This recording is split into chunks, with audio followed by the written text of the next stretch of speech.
Добар ден, почитувани. Војната во Украина, односно инвазијата на Русија врз нејзиниот сосед, ја нагласи потребата од поинтензивни подготовки на НАТО за да одговори на евентуалните закани врз безбедноста на земјите членки на Алијансата. Какви мерки презема Македонија на воен план во овој нов геополитички контекст? На армискиот полигон Криволак деновиве се одржа воената вежба Блесок 22, преку која се оценуваше борбената готовност на македонските копнени сили.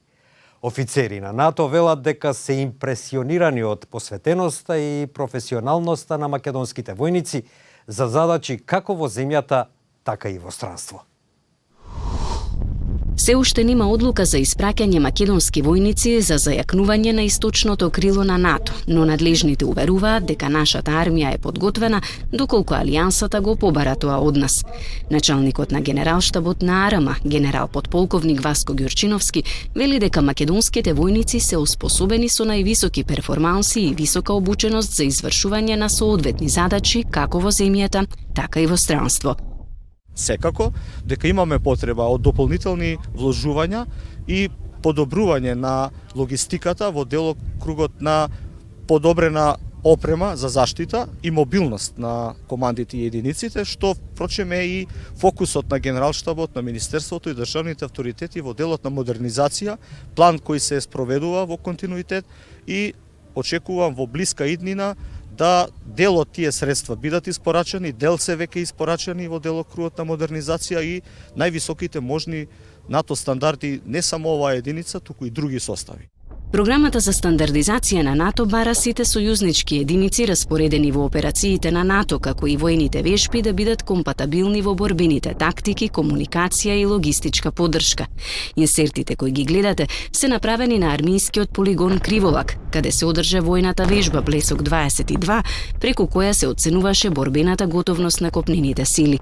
Преку изведба на офанзивни операции на единиците од составот на лесниот пешадиски батальон со поддршка на хеликоптери од воздухопловниот винг и артилериски орудија, се демонстрираа постапки и активности со кои се прикажа подготвеноста во изведување на воени операции според единствените НАТО стандарди, кои пак се потребни во заедничкото делување и со тоа се потврди добиената оценка борбено способени за извршување на својата мисија. Лесниот пешадиски батальон овде на армискиот полигон Криволак денеска доби позитивна оценка за својата борбена готовност. Националниот тим за оценување со поддршка од стручни лица од армијата на Грција и Унгарија, но и НАТО мисијата со седиште во Измир, Турција, проценија дека оваа единица ги исполнува стандардите на НАТО и покажува висока обученост за извршување на сите задачи кои мисијата од неа ги бара. Полковник Тино Колман од германската армија, кој е дел од копнината команда на НАТО во Турција, имаше улога на главен наблюдувач на НАТО во оценувањето на лесниот пешадиски батальон. Тој вели дека е импресиониран од посветеноста и професионалноста на македонскиот тим за оценување.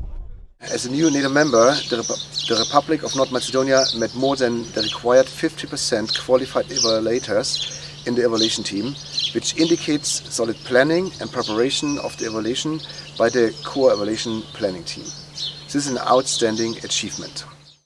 Министерката за одбрана Славјанка Петровска истакнува дека за само неколку години буџетот во одбраната е дуплиран, а во тек е и процесот на модернизација на армијата која започнува од НАТО единицата. Повеќе од 30% се вложува во модернизација. Минатата недела го донесовме и планот за набавки од областа на одбраната и безбедноста, но преку договори влада со влада. Таму има опфатени 8 проекти кои се однесуваат и на зголемување на капацитетите на зборам одбранбени капацитети на лесниот пешадиски батальон, меѓутоа набавки во областа на артилерија и други набавки кои се потребни за армијата. Ова беше првото оценување на поголем состав по нашето полноправно членство. Претходно и помал состав од батальонот за специјални сили го помина ова оценување, кое беше организирано во соработка со Грција. И пред нашето полноправно членство, речиси секоја година, се спроведуваше ваков вид на оценување. Стара воздухопловна база од советската ера во Албанија наскоро треба да стане место за тактички операции на НАТО на Балканот.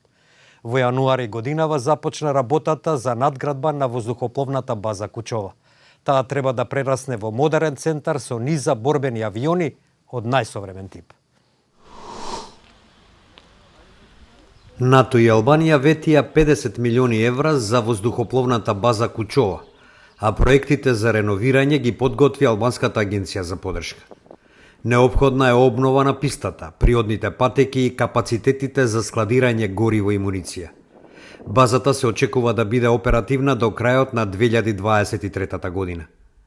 Воздухопловната база, која се наоѓа на 85 км јужно од главниот град Тирана, е именувана по малиот град Кучова, во чија близина е. За време на комунистичкиот режим во Албанија, Кучова се нарекувал Стари град. 83 годишниот Виктор Вангели служеше 27 години во базата како пилот на МиГ-19, пред да се пензионира во 1990 година. Тој се сеќава на секојдневните летови за контрола на прекршувањата на воздушниот простор од соседите за време на студената војна. Në situatat atëre me luftë me ftohtë, intensiteti i fluturimit në këtë regjiment ka qenë jashtëzakonisht i ngarkuar. Fluturoshe ditë për ditë fluturoshe. Edhe kishte edhe përgjegjësinë deri në vitin 62 që hapësirën ajrore e mbrotte ky regjiment të gjithë Republikës. Prandaj dhe intensiteti i fluturimit që i ngarkuar ky regjiment. Тој рече дека претворањето на Кучова во модерен центар на НАТО ќе има позитивно социјално и економско влијание за областа, но исто така ќе биде корисно за следната генерација албански пилоти кои потенцијално ќе бидат обучени со модерни авиони. Situatat që erdhen, ne vezum një mik të madh, siç janë Shtetet e Bashkuara të Amerikës.